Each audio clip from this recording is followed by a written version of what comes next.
Dari Buru Selatan kita kembali ke Kota Ambon, Tribuners. Pemkot Ambon juga gratiskan biaya rapid test antigen bagi peserta seleksi CPNS.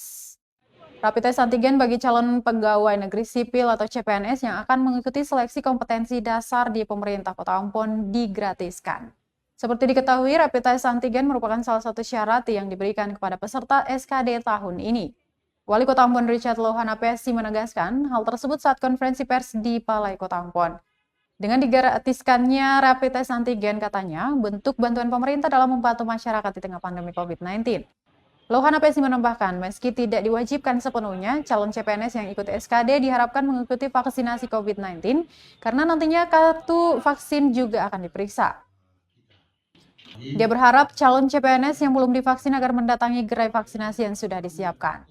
Untuk diketahui Tribuners, sebanyak 1.478 peserta yang lolos pelaksanaan SKD di pemerintah Kota Ambon.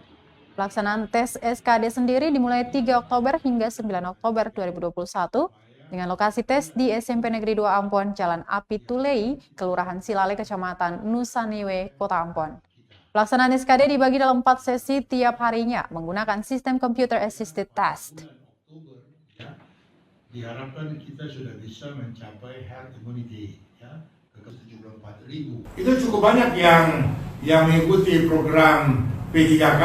Dan saya mau bilang betapa mereka ini karena dedikasi selama ini juga ya, kemarin mereka tes itu dengan persyaratan harus ada rapid antigen semua. Nah itu semua itu gratis ya, semua gratis. Itu ditanggung oleh pemerintah kota sehingga mereka cuma ikut tes saja, mereka nggak bayar, dan itu difasilitasi oleh Dinas Kesehatan kota ya.